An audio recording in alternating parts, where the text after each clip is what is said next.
데일리 브리핑. 네, 데일리 브리핑 한면택 워싱턴 특파원과 함께합니다. 특파원님 안녕하십니까? 네, 안녕하십니까. 워싱턴입니다.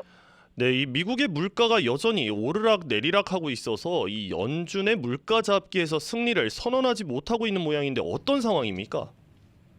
네, 두 가지 물가 지수가 있지 않습니까? 그렇죠. CPI와 PCE라는 것이 있는데요. CPI는 대도시의 200개 품목의 물가를 보여주는 것이고, PCE는 이제 연준이 선호한다고 해서 이 지수를 보고 그리고 이제 그 금리 정책을 결정하는 그런 데 활용이 되고 있습니다. PC는 말 그대로 개인 소비자 지출 물가 지수이기 때문에 실제로 물건이나 서비스를 사면서 지출한 그런 물가하고 미 전역을 대상으로 하고 있기 때문에 전반적으로 이제 PCE 물가가 연준이 더 선호하고 있는 것 같습니다만은 CPI, 많은 사람들이 이제 대도시에 살고 있기 때문에 체감 물가로는 CPI를 더 많이, 정치인들도 그래서 언급을 많이 하고 있습니다. 네. 숫자로 보면은 상당히 이제 많이 진정이 된 것은 사실인데 이게 이제 오르락 내리락 하고 있습니다. 그러다 보니까 이제 어떻게 보면은 물가를 잡기 위해서 연준이 할 수 있는 유일한 방법은 금리를 올리는 거 아니겠습니까? 그렇죠. 이제 11번에 걸쳐서 지난해 7월 말까지 제로금리에서 5.25 내지 5.50%까지 지금 올려놓고 있습니다. 시중금리라는 건 거기에 또 3%를 플러스하는 것이니까 우리가 이제 금리가 그대로 기준금리에 연동된 시중금리만 하더라도 8.25 내지 8.50%를 부담한다는 얘기가 되어 있고요. 물론 저축을 하면은 그만큼 이자돈이 올라가겠지만은 저축률이 지금 4%, 3%대로 떨어져 있거든요. 그렇죠. 뭐 미국에서는 저축보다는 쓰기 바쁘니까요. 그렇죠. 그러니까 저축을 해서 이자돈이 좀 늘어난다는 사람들은 거의 없을 것이고요. 네. 그러다 보니까 이제 이런 물가가 체감 물가가 이제 잡히지 않고 있다는 점을 거듭 원성을 터뜨릴 법합니다. 특히 CPI에서 3분의 1은 주거비가 차지하고 있거든요. 렌트비든지 또 내 집 마련 모기지든지 이 3분의 1이나 차지하고 있는 것은 실질적으로 1년 전보다 지금 다 6%대, 7%대 올라 있기 때문에 지금 CPI가 2월에 3.2%였거든요. 네. 1월에는 3.1%고 여기서 조금밖에 안 올라가겠지만 실제 주거비는 그보다 전체보다 2배나 지금 올라 있는 상태고 좀처럼 내려가지 않고 있기 때문에 체감 물가는 상당히 아직도 고통스럽다라는 말이 나오고 있는 것이고요. 식품 가격은 이제 변동이 좀 심한데도 역시 그것도 이제 전체 물가 지수보다는 좀 더 많이 올라 있는 그리고 또 품목별로 그것도 워낙 차이가 나기 때문에 그리고 또 식품 물가는 매일매일 사회하는 그런 생필품 아니겠습니까? 그렇죠. 그러다 보니까 이제 장바구니 물가는 상당히 주부들을 비롯해서 체감이 될 것이고요. 또 요즘에는 기름값까지 들썩이고 있습니다. 뭐 좀 내리는 듯 하다가 다시 또 오르고 또 너무 오를 것 같으면 또 미국이 이 셰일 가스 오일을 마구 또 생산해내서 조금 떨어뜨리고 이런 상황이 계속되다 보니까 물가와의 전쟁에서 승리를 선언할 수 없는 건 물론이고 미국민들이 아직도 물가고뿐만 이게 아닌 거 아닙니까? 물가를 잡기 위해서 금리를 대폭 올려놨기 때문에 고물가, 고금리, 이중고까지 지금 겹쳐 있는 상황이고 선거는 다가오고 있는데 아직도 이 바이든 물가 정책이나 이게 뭐 연준이 하는데도 사실은 바이든 물가 대통령 책임으로 많이 돌아가지 않겠습니까? 네. 그렇죠. 그러다 보니까 경제는 좋아지고 있다는데 이 물가 때문에 모조리 지금 바이든 대통령이 손해를 크게 보고 있는 그런 상황이 계속되고 있는 것이고요. 네. PCE 물가는 그보다는 2%로 줄었다 그러는데 이것도 1월에는 2.4%였는데 2월에는 2.5%고요. 또 지난해 9월 같은 경우 보면 3.4, 3.5, 3.3 뭐 계속 오르락 내리락 하고 있고요. 이 CPI도 지난 1년 전에는 5%까지 올라갔다 지금 3.2%니까 많이 내린 것 같지만요. 네. 한때 지난해 6월에는 3%까지 떨어졌습니다. 네. 갑자기 1포인트나 떨어졌다가 다시 3.7까지로 지난해 8, 9월에 올라갔었기 때문에 이게 롤러코스터를 타게 되면은 상당히 소비자들이야 당연히 또 이제 한번 올라갔다가 올라가게 된 쉬워도 내려가는 건 어렵지 않습니까? 그럼요. 그러다 보니까 결국은 이제 물가와의 전쟁은 아직도 승리하지 못한 것으로 또 그렇게 선언할 수도 없고 오히려 물가 잡는 거 맞느냐? 실질적으로 그 숫자만 갖고 그러는 것이지 체감 물가는 전혀 개선되지 않고 있다라는 지적까지 받고 있는 것으로 보입니다. 네.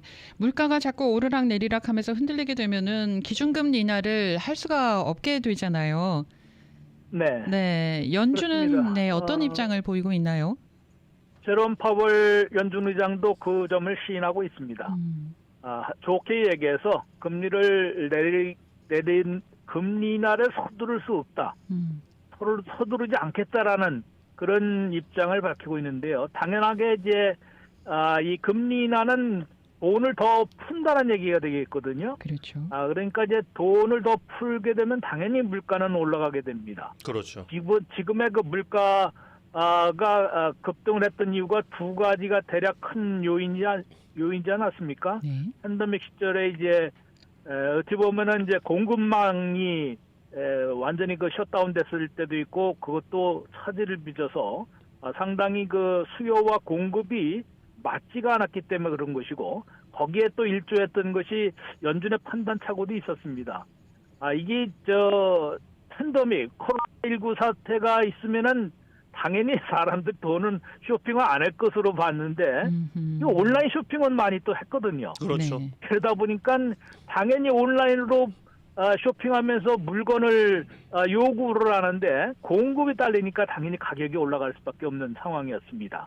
그리고 나서 이제 그것을 또 41년 만에 최고치로 급등을 했기 때문에 결국은 이제 금리를 인상을 해서 이제 금리 인상하면은 당연히 소비자들의 쓸 돈이 좀 없어지고 그러니까 수요를 좀 냉각시켜서 물가를 잡는 그리고 또 기업들도 업소들도 마찬가지입니다.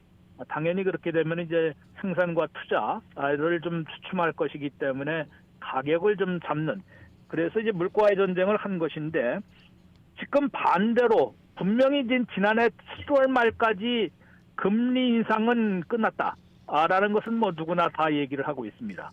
그래서 이제 올해는 금리 인하를 시작하는 시대인데 네. 금리 인하를 언제부터 할 것인지에 대해서는 연준이 자신 있게 얘기를 하지 않고 있습니다. 그렇죠. 다만 올해 안에 0.25포인트씩 3번을 내리겠다라는 점만 예고를 한 것인데요.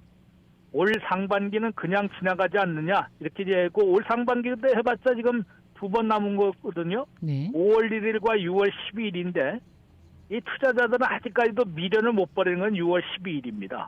5월 1일은 거의 뭐 96%, 97%는 동결 할 것이다라고 내다보일 정도니까 5월은 그냥 지나가는 것이고요. 6월 12일 날 만약에 이제 금리 인하를 시작할 것이냐 이것만 남은 것인데 연준은 아직도 좀 조심스러워하고 있습니다. 연준 이사들은 물론이고요. 제롬 파월 이제 연준 의장을 비롯해서 또 이제 각 지역 은행장 연방은행장들 있지 않습니까? 네. 그분들이 거의 매일 나와서 이제 언급을 하고 있는데 지금 서두를 수가 없는 상황이다.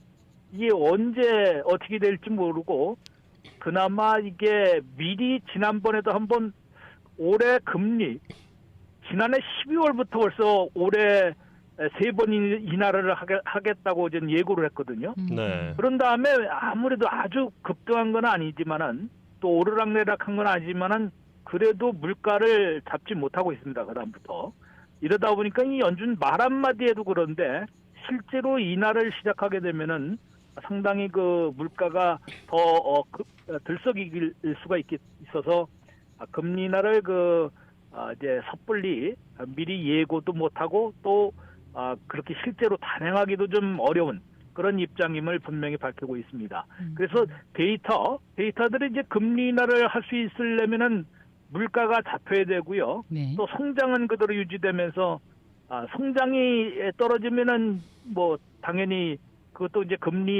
오히려 금리를 빨리 인하를 해야 되는 거 아니겠습니까? 성장률을 좀 높이기 위해서는.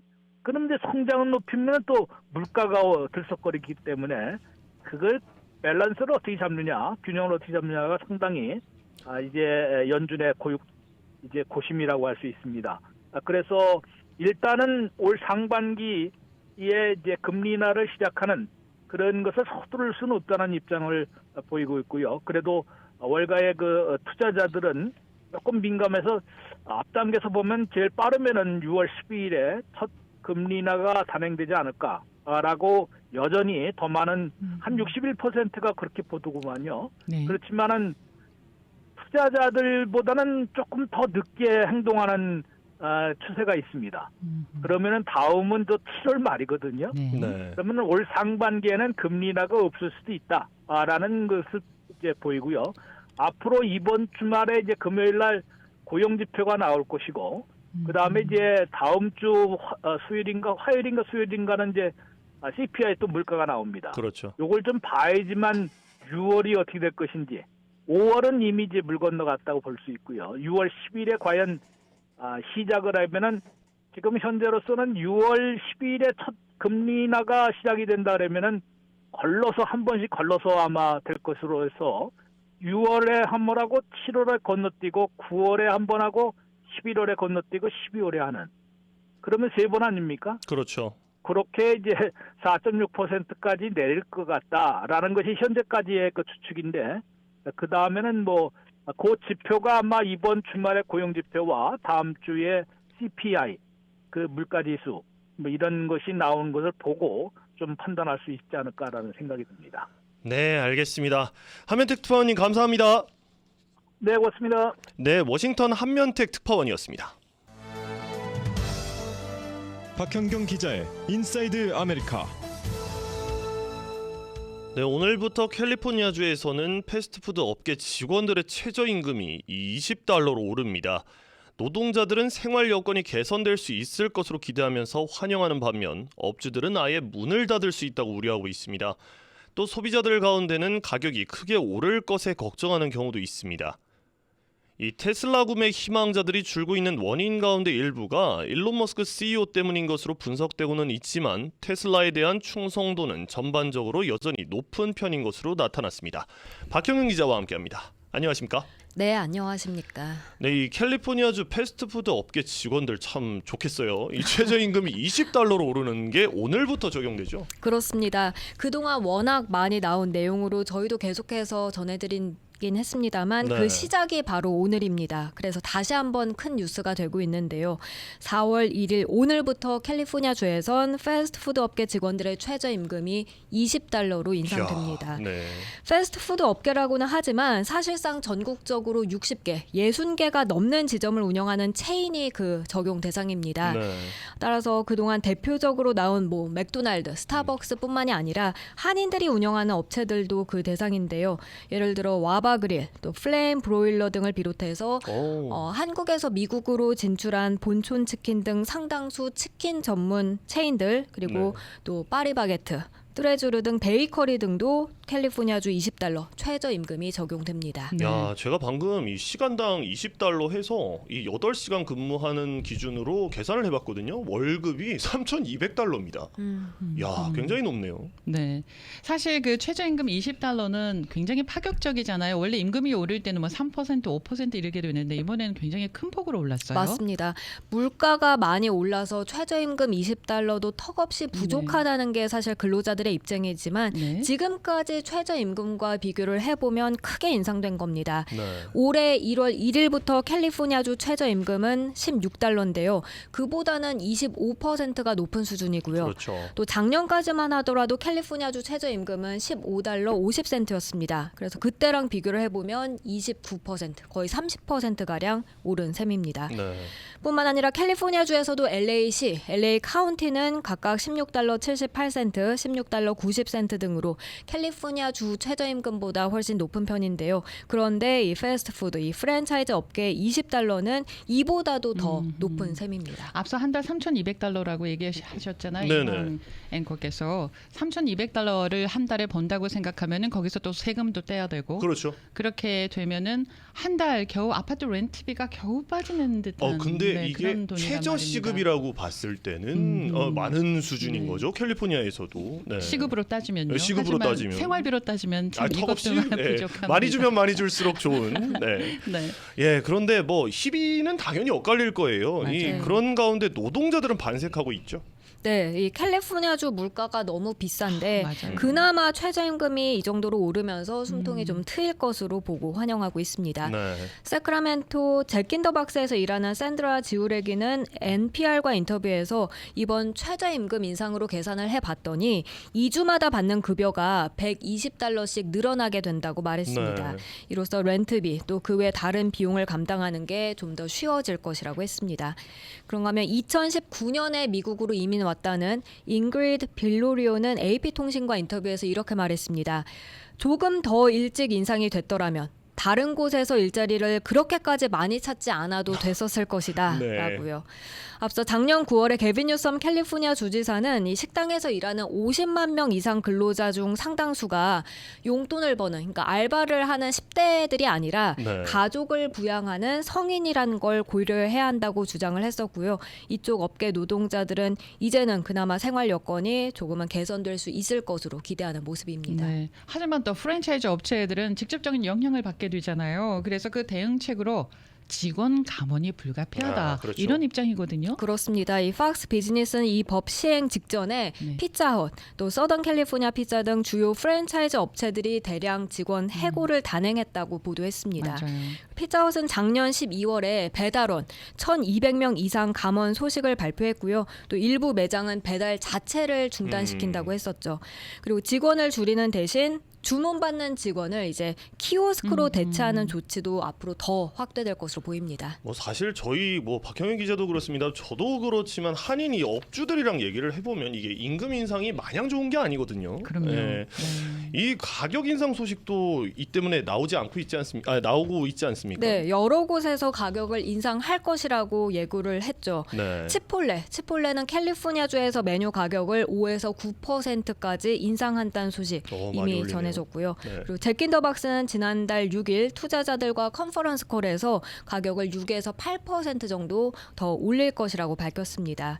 그리고 샌프란시스코 베이에리아에서 패스트푸드 매장 10개를 운영한다는 한 업주 알렉스 존스는 최저임금 인상으로 매년 더 지출하게 되는 금액이 무려 47만 달러에 달할 것이라고 했습니다. 결국 이 때문에 가격을 올릴 수밖에 없다고 했는데요. 한 5에서 많게는 15%까지도 인상해야 한다는 입장입니다. 그런데 가격을 올렸다고 해도요. 그러면은 비즈니스가 가격을 올려도 잘 돌아가야 되는데 가격을 올리면 비즈니스가 잘 안 될 수도 있다라는 걱정도 있거든요. 맞아요. 가격이 올랐을 때 그만큼 소비자들이 찾을지 그렇죠. 그 문제를 걱정할 그렇죠. 수 있는데요. 비즈니스에 큰 타격이 예상된다는 게 이 업주들의 의견이고요. 이 업주는 캘리포니아주에 새로운 매장을 열거나 신규 고용을 할 계획은 아예 없다고 전했고 특히 사업을 매각하거나 심지어 폐업을 고려해야 하는 상황이라고 했습니다. 네. 이건 뭐 이번에 최저임금 인상이 적용된 상당수 업체들 운영하는 업주들도 폐업까지 생각을 안 할 수 없다고 우려하는 반대요. 또 업주들뿐만 아니라 한편으론 소비자들 가운데서도 안 그래도 비싼 물가에 그나마 좀 저렴했던 가격의 그 패스트푸드조차도 비싸지게 됐다면서 네. 부담이 커질 것 걱정하는 모습입니다. 그리고 안 그래도 최근 자주 찾던 그런 식당들이 문을 닫아서 안타까워했는데 이젠 프랜차이즈 업소까지도 또 그렇게 되는 건 아닌지 그런 여러 가능성을 점치고 있습니다. 아니 정말 아닌 게 아니라 이 근방에 지금 많은 햄버거 집들이 많이 없어졌거든요. 맞아요. 아니 왜냐하면은 이게 사실 뭐 패스트푸드 하면은 좀 서민 음식이라고 그렇죠. 라면만큼이나 근데 그럼요. 이게 뭐 12불, 13불 뭐 많게는 뭐 10%까지 올린다니까 더 이상은 이제 서민 음식이 아니다 이런 생각이 드는데 안 그래도 고물가의 소비자들의 부담이 큰 현실을 감안할 때 맞지 않다는 지적도 제기되지 않았습니까? 네, AP통신은 지난달 말에 캘리포니아주 실업률이 미국에서 가장 높다는 점을 짚었습니다. 네. 팬데믹 이후 첫 해에 과잉 고용을 시작해서 그 이후 이제 실업률이 높아지고 있다는 보도였는데요. 그 당시에 손성원 로열 메리마운트대 경제학과 교수도 캘리포니아주 경제는 전국 경기 침체의 선두주자라고 지적했습니다. 네. 이런 상황에서 이제 이딴 감원까지 이어지게 되면 실업률이 더 높아질 수밖에 없다는 가능성이 제기되고 있습니다. 맞네요. 네, 또 한편에서는 그 반대 의견도 있더라고요. 아시다시피 캘리포니아주는 지난 10년 동안 꾸준히 최저임금을 약 2배 가까이 인상해 왔습니다. 맞습니다. 최저임금 인상할 때마다 일각에선 고용주의 지출이 증가하게 되면 일부 근로자들이 일자리를 잃을 수 있다는 지금과 같은 우려가 반복적으로 제기되어 왔는데요. 그렇죠. 그런데 UC 버클리 노동경제학의 마이클 라히 교수는 최저임금이 올랐어도 고용은 떨어지지 않았다고 반박했습니다. 다시 말해서 최저임금 인상으로 부정적인 효과보단 오히려 긍정적인 고용 효과를 볼 수 있었다고 말을 한 것입니다. 캘리포니아 주는요. 일단 주거 비용이 떨어져야 돼요. 렌트비만 떨어져도 임금을 덜 올려도 될 수 있는 그런 상황을 만들어낼 수가 있는데 돈 열심히 일해서 벌어서 다 렌트비로 나가게 되니까 그래서 저소득층을 위한 그런 그 주택들이 좀 많이 지어졌으면 좋겠어요. 근데 한인타운에도 건물들이 많이 올라가는데 다 고급 아파트들이잖아요. 네, 그렇죠. 네, 지금 네. 뭐 렌트비가 원베드 기준으로 뭐 3,000불 가까이 그러니까요. 하니까요. 네. 월급 받으면 다 그쪽으로 나가는 거죠. 그러니까요. 네. 네, 다음 소식입니다. 어이구, 좀 솔깃한 소식이네요. 이 미국에서 테슬라 구매 희망자들이 감소하고 있다는 소식이네요. 네, 오늘 로이터 통신이 시장 정보회사 캘리버의 데이터를 인용해 전한 내용입니다. 네. 자동차 구매 희망자들을 대상으로 한 지난 2월 조사에서 이 테슬라에 대한 소비자 고려 점수가 2021년 11월엔 70%로 최고치를 찍었었는데요. 네. 그런데 올해 2월엔 31%로 크게 야, 떨어진 걸로 반토막이 조사됐습니다. 났네요. 네. 네. 같은 기간 메르세데스와 BMW, 아우디의 구매 고려 점수는 44에서 47% 사이에 달했습니다. 근데 여기서 흥미로운 거는 이런 조사 결과의 원인으로는 일론 머스크 CEO 때문이다 이런 분석이 있어요. 네, 전에도 한번 이 시간을 통해서 네. 비슷한 내용을 전해드린 기억이 나는데요. 예. 물론 고금리 비롯해서 상대적으로 비싼 전기차의 가격, 또 중국의 저가 전기차 업체와의 경쟁 심화 같은 게 테슬라 판매에 압력을 주는 것으로 분석되지만요. 이 밖에도 테슬라 평판과 머스크 CEO 평판 사이에 강력한 연관성이 있다고 이 캘리버는 밝히고 있습니다. 맞아요. 강력한 연관성이에요. 정말 강력해요. 조사에 따르면 미국인 중 83% 거의 대다수가 이 네. 머스크 CEO와 테슬라를 연결짓고 있다는 건데요. 이번에 마케팅, 여론조사, 자동차 전문가 5명이 로이터와 인터뷰한 내용을 보면요. 이들은 머스크 CEO가 점점 더 우파적인 정치적 활동, 또 마약 논란, 공개 성명을 둘러싼 논란으로 테슬라 브랜드와 수요에 부담을 주고 있다고 지적했습니다. 아니 정말 CEO가 입이 어떻게 그렇게 가벼운지 정말 입 열 때마다 무서워 죽겠습니다 아주. 네. 자 그럼에도 테슬라에 대한 충성도는 전반적으로 여전히 높다 이런 편이라고요. 네, 한번 테슬라를 샀으면 또 산다는 얘긴데요. 시장 조사기관인 S&P 모빌리티에 따르면 테슬라 주요 자동차 브랜드들 가운데서도 가장 높은 충성도를 갖고 있었습니다. 네. 테슬라 소유자의 68%가 작년에 신차 구입할 때 다시 테슬라를 선택했습니다. 재구입한 겁니까? 네네. 예. 특히 이 위스콘신주의 기후 운동가로 일하는 캣 베이어는요. 일론 머스크 CEO의 공화당 지지 때문에 사실 테슬라를 피하고 싶었다고 했는데요. 네. 그래도 안정적인 충전 인프라 그렇죠. 이런 것을 갖춘 전기 자동차가 부족해서 작년에 또 모델 Y를 구입했다고 전했습니다. 네. 그리고 머스크 CEO는 지난해 11월 한 행사에서 당신이 나를 미워하든 안 하든 최고의 차를 원하는가라고 말을 한 적이 있습니다. 자기가 미움받는 건 아나 봐요. 알고 있어요. 예, 알고 있습니다 그분은. 한편 테슬라 이 3월에 발표한 대로 오늘부터 미국 내에서 모델 Y 출고가를 $1,000 올렸고요. 네. 내일은 3월 배송 결과를 발표할 예정입니다. 자 이제 3월 배송 결과 또 어떻게 나올지 지금 뭐 안 좋게 나오는데 또 주주들 볼볼 떨고 계시겠네요. 네 알겠습니다. 감사합니다. 고맙습니다. 네 박형경 기자와 함께했습니다.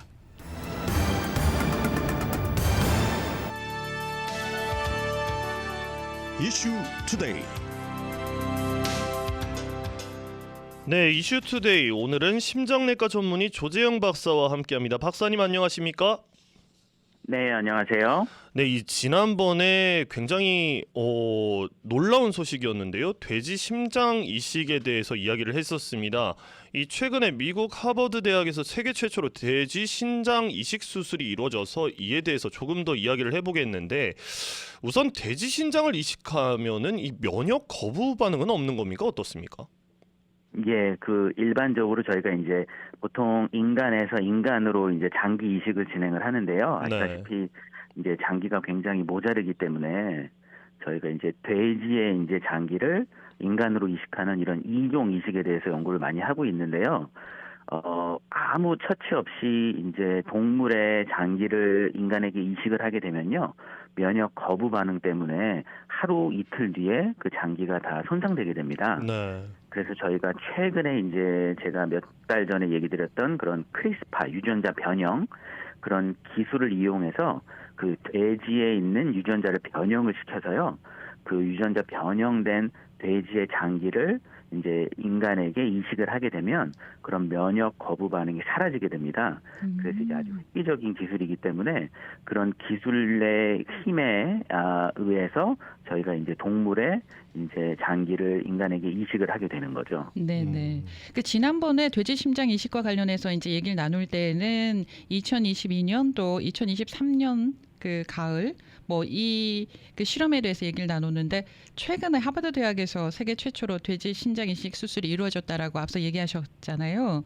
그러면은 하루나 이틀 되면은 면역 거부가 일어난다고 했는데 지금까지 좀 시간이 좀 흘렀는데 그 수술에 대해서는 성공이 좀 어느 정도로 이루어져 있나요? 네네. 그래서 일단 2022년과 2023년에는 돼지 심장, 하트가 되겠죠. 네. 그 두 건에 대해서 이제 메릴랜드 주립대학에서 그런 연구가 이루어졌고요. 예. 이때는 아쉽게도 예. 그 돼지 심장 이식 받으신 두 분 다 한 2달 정도밖에 생존을 못했습니다. 네. 그렇군요. 근데 네. 이번에 이제 하버드 대학에서 돼지 신장 콩팥이 되겠죠. 예. 세계 최초로 그 유전자 변형 돼지 신장 이식 수술이 이루어졌는데 그게 이제 2주 전인 3월 16일 날 진행이 됐었고요. 네. 하버드 대학의 이제 그 병원 중에 하나인 매사추세츠 제너럴 하스피털에서 이루어졌는데 요거 신장을 이식 받으신 분은 62세 리처드 슬레이만이라는 사람이고요. 아직까지는 면역 거부 반응 없이 잘 지내고 있다고 합니다. 네네. 예. 정말 그러나 다행이네요.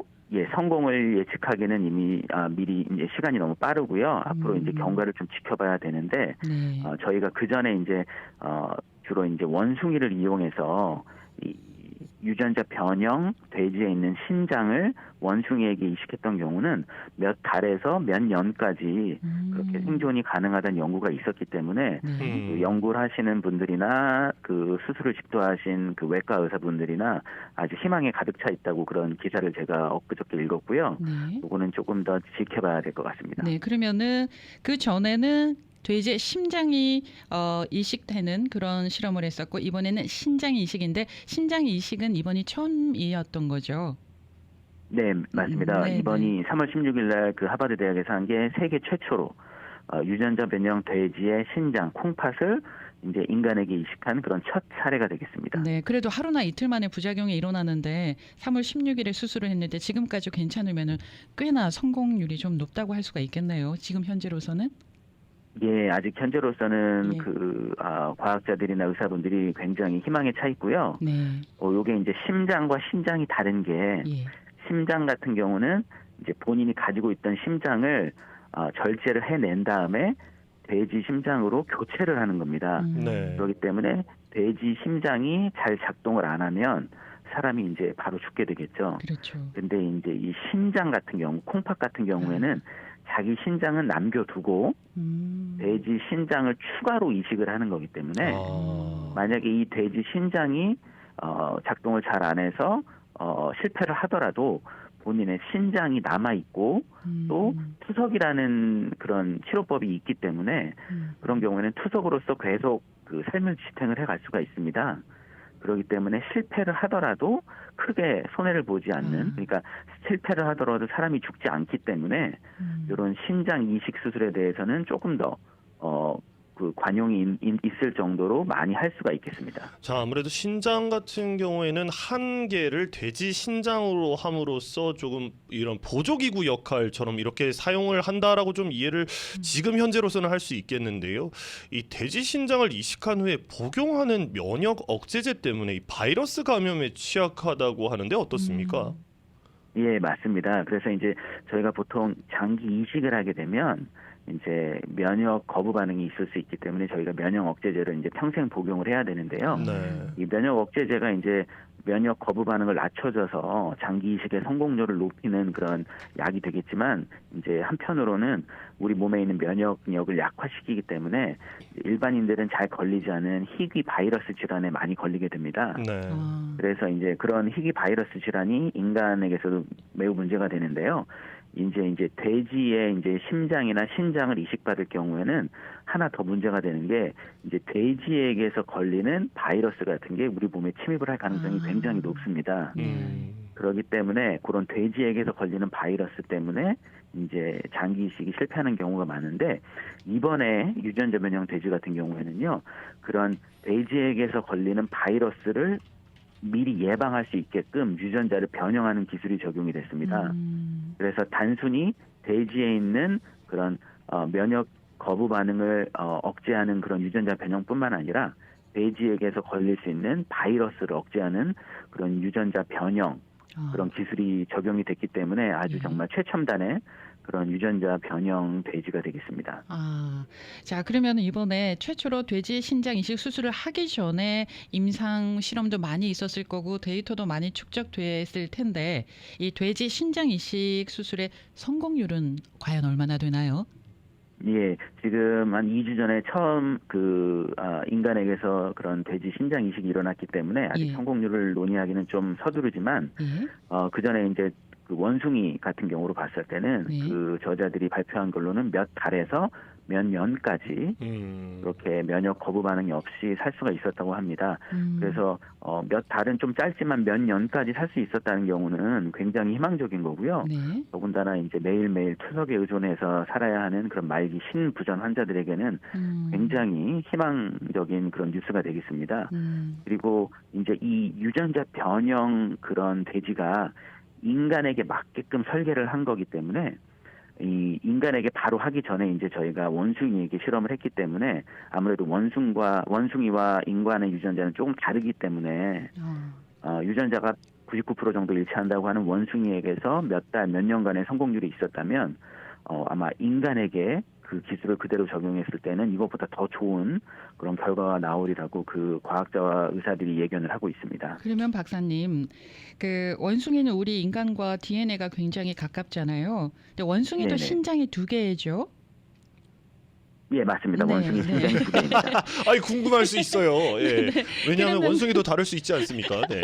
그러면은 건강한 원숭이 신장 하나를 떼어와서 사람에게 이식시켜도 되지 않겠어요? 심장은 하트는 하나뿐이니까 야 원숭이를 실험용으로 쓰면 안 된다, 죽이면 안 된다라는 의견이 나올 수가 있는데 건강한 예. 원숭이가 신장이 2개면 그러면은 예. 사람에게 좀 양보해서 이왕이면 돼지 신장보다는 원숭이 신장을 이식하는 거가 사람에게 좀 도움이 되지 않을까 이런 생각을 해보는데 어떻습니까? 예. 아, 맞습니다. 아주 진짜 너무 좋은 지적이시고요. 네. 근데 저희가 이제 연구를 하다 보면 원숭이 같은 경우에는 네. 굉장히 윤리적인 문제가 많습니다. 왜냐하면 그렇죠.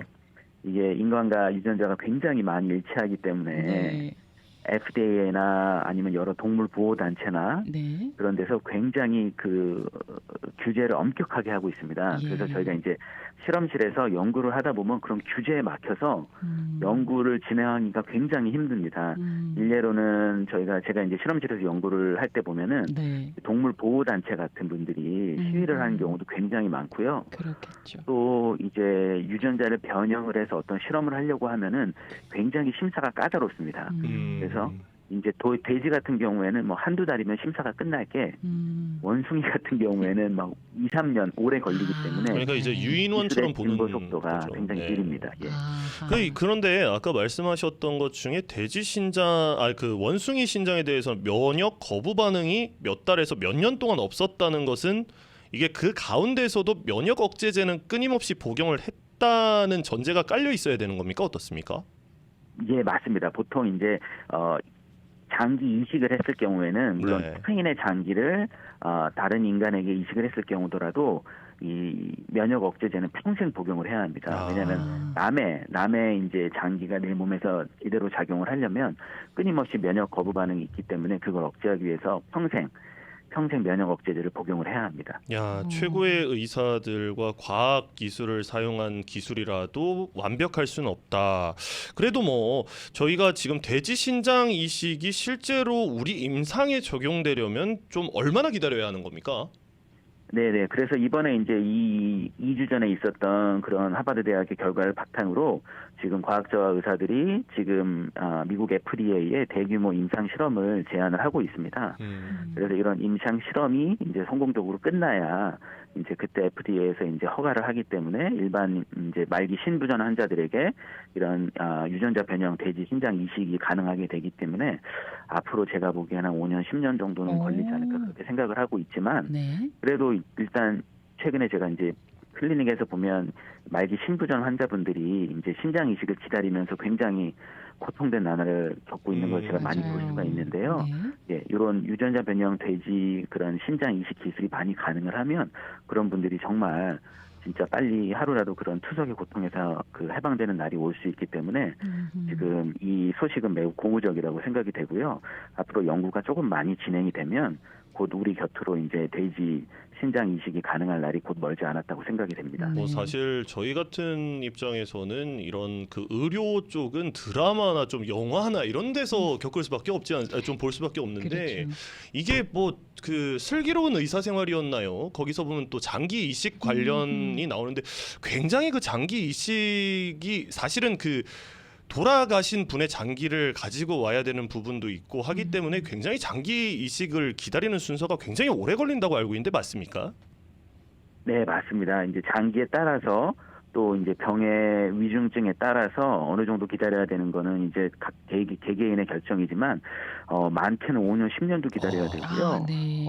굉장히 그거를 기다리면서 고통과 이제 또 희망은 있지만 예. 그래도 언제 될지 모르기 때문에 이제 고통의 나날을 보내시는 환자분들이 굉장히 많고요. 또는 그런 장기 이식 순서를 기다리다가 이제 안타깝게도 돌아가시는 분들도 굉장히 많기 때문에 예, 그래서 이제 인간이 이제 장기를 기증하게 되는 경우는 매우 제한적이기 때문에 이런 유전자 변형 돼지 장기 이식이 굉장히 요즘에 각광을 받고 있어서 매우 희망적이라고 할 수 있습니다. 그러면 저는 좀 궁금한 것이 만약에 이 연구가 성공을 한다면 좀 이런 신장 이식 그러니까 좀 표현이 그럴지 모르겠습니다만 이게 대량 생산이 가능한 겁니까?